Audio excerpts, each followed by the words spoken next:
Assalamualaikum warahmatullahi wabarakatuh. Apa kabar kalian semua hari ini? Semoga semuanya sehat-sehat selalu ya. Amin. Baik, hari ini Bunda Anten akan berkisah tentang dakwah Rasulullah di Thaif. Sebelumnya kita bersolawat dulu ya. Siapa yang cinta Rasulullah bersolawatlah. Siapa yang cinta Rasulullah bersolawatlah. Siapa yang cinta Rasulullah, ayo kita bersolawat. Siapa yang cinta Rasulullah, ayo bersolawat. 1, 2, 3. Ya Nabi salam alaika,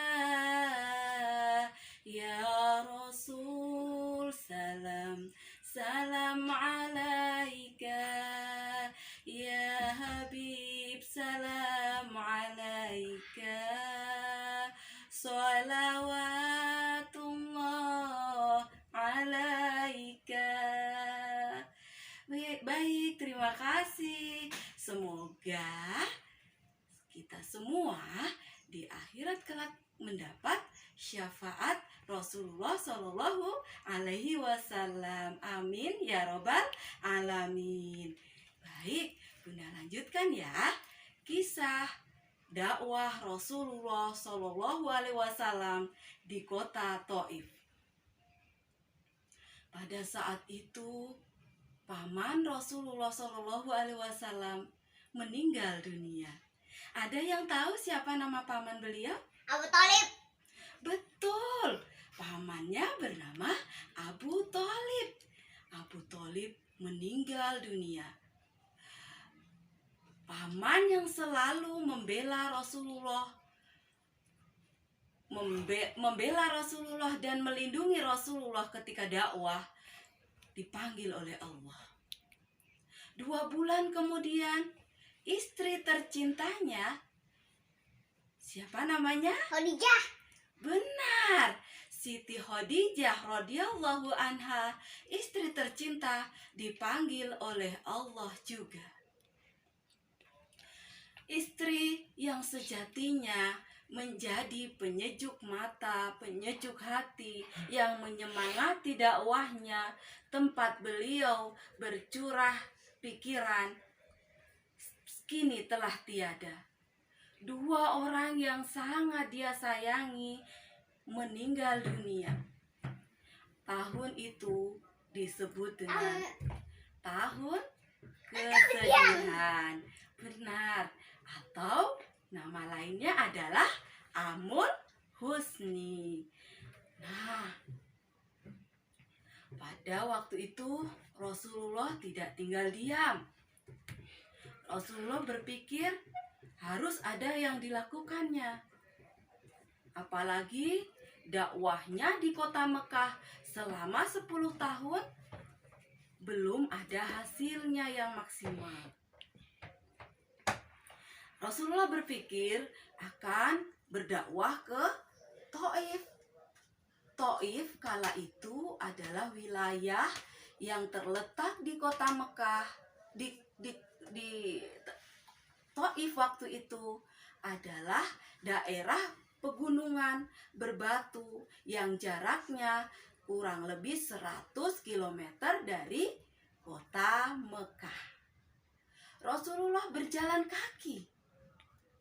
Saat itu ditemani oleh Zaid bin Haritsah yang budak dan akhirnya nanti menjadi anak angkat Rasulullah Shallallahu Alaihi Wasallam.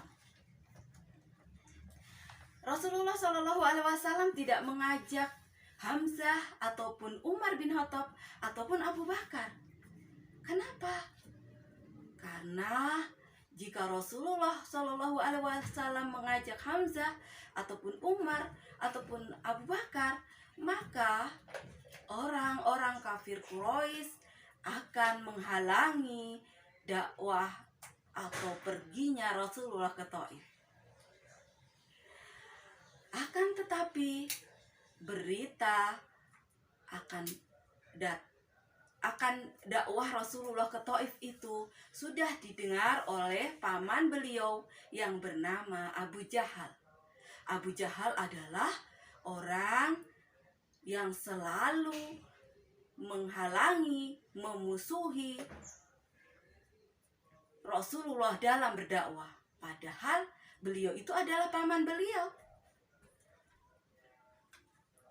Nah, Abu Jahal mengatakan kepada para pembesar Taif pada waktu itu, yaitu Mas'ud, Abu Yalail, dan Habib, "Oh, hai pembesar Taif, Muhammad itu akan ke sini, ke Taif, dan Muhammad akan memecah belah persatuan umat.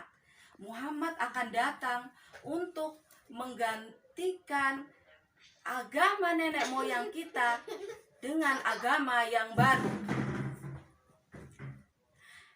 Nah, apa yang terjadi ketika Rasulullah SAW sampai ke Taif? Para pembesar-pembesar itu menolak.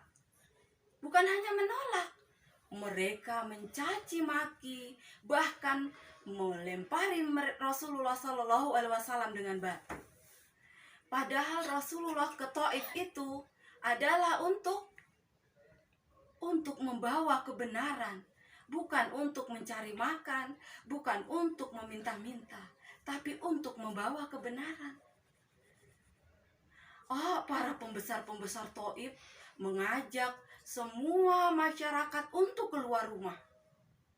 Mulai dari anak-anak hingga dewasa dikumpulkan untuk bersama-sama mencaci maki Rasulullah, bahkan melempari Rasulullah dengan bebatuan.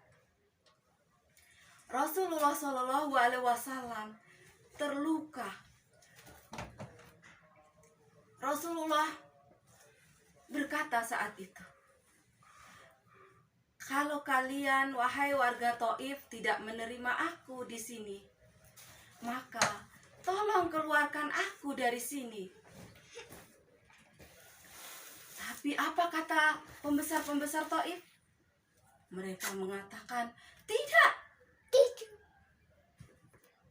Rasulullah sekali lagi memohon kepada para pembesar-pembesar Taif, "Wahai orang-orang Taif, apabila engkau tidak mau menerima ajaran ini, tolong keluarkan aku dari Taif ini." Lalu mereka berunding. Para pembesar-pembesar ini bermusyawarah. Benar juga ya, kalau Muhammad mati di sini, kita akan berurusan dengan kabilahnya.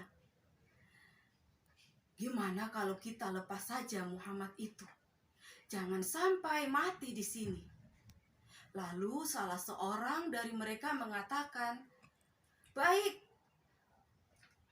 kamu boleh keluar dari Taif," katanya. Namun hanya ada satu pintu gerbang yang terbuka. Dan pintu gerbang itu pun sudah dijaga 2 barisan manusia yang kekar dan kuat. Rasulullah tahu bahwa melewati pintu gerbang yang dijaga oleh orang yang kekar dan kuat itu adalah akan terjadi sesuatu yang buruk pada dirinya. Namun Rasulullah berpikir dia harus keluar dari Taif, apapun keadaannya. Maka dengan bertawakal kepada Allah, Rasulullah berusaha untuk keluar dari Taif melewati orang-orang yang kekar yang sedang berbaris itu. Sampailah Rasulullah pada orang pertama. Apa yang terjadi? Rasulullah dipukul kepalanya hingga berpaling ke kiri, dan yang kiri dipukul juga hingga berpaling ke kanan, dan yang di belakang Rasulullah dipukul lagi kepalanya hingga mukanya yang suci itu tersungkur ke tanah. Orang yang lainnya memberdirikan Rasulullah dan yang lainnya meninju lagi kepalanya yang sebelah kanan hingga terpaling ke kiri, dan yang sebelah kiri meninju lagi hingga berpaling ke sebelah kanan, yang di belakang meninju lagi, begitu berulang kali hingga tubuh suci itu tersungkur lagi dan diberdirikan lagi. Sampailah Rasulullah ke orang terakhir dengan perlakuan yang sama. Seperti itu berulang-ulang hingga tubuh Rasulullah begitu lemah. Sungguh, orang-orang ini tidak mempunyai hati nurani. Rasulullah sudah sangat lemah, sudah sangat lemah. Rasulullah keluar dari Taif, berjalan kaki melalui lorong-lorong, dan akhirnya bertemu dengan sebuah kebun anggur milik Utbah dan Saibah yang waktu itu adalah anak Rabi'ah. Rasulullah istirahat di sebuah pohon, dan di situ Zaid bin Haritsah membersihkan luka-luka Rasulullah. Saat itu Rasulullah berdoa, "Wahai Tuhan Zat yang Maha Kuasa, ya Allah, sungguh kepadamu lah aku memohon perlindungan. Wahai Tuhan yang Maha Kuasa, kepadamu lah kuserahkan diriku yang lemah ini. Ya Allah, kepada siapakah diriku ini akan Engkau serahkan? Apakah kepada orang-orang yang masam itu dan yang jauh di sana? Ya Allah, aku rela asalkan Engkau ridho kepada aku, ya Allah." Saat itu malaikat Jibril datang. Malaikat Jibril datang mengatakan, "Wahai Rasulullah, sungguh umatmu itu sangat keterlaluan." Rasulullah tetap diam. Yang kedua kalinya, "Wahai Rasulullah, umatmu itu sangat keterlaluan." Lalu ketiga kalinya malaikat Jibril mengatakan, "Wahai Rasulullah, umatmu itu sangat keterlaluan. Apabila engkau mau, wahai Rasulullah, aku bersama malaikat penjaga gunung ini akan menimpakan gunung ini kepada masyarakat Taif agar mereka hancur lebur dan habislah sejarahnya." Lalu Rasulullah yang tadinya dalam keadaan lemah berdiri dan mengatakan, "Wahai Jibril, jangan kau timpahkan gunung itu. Aku masih berharap suatu saat ada keturunan mereka dari bangsa Taif yang beriman kepada Allah." Subhanallah, Rasulullah dalam keadaan terluka, dalam keadaan lemah, tapi Rasulullah tetap mendoakan kebaikan. Terjadi adalah semua warga Taif masuk Islam. Masya Allah, karena kelembutan, karena keteguhan Rasulullah, akhirnya berhasil membuat warga Taif masuk Islam. Nah, selain itu, salah satu perawi hadis, periwayat hadis terbanyak yang bernama Abu Hurairah radhiyallahu anha adalah berasal dari Taif. Masya Allah. Demikianlah kisah dakwah Rasulullah Shallallahu Alaihi Wasallam di Taif. Bunda akhiri, wassalamualaikum warahmatullahi wabarakatuh.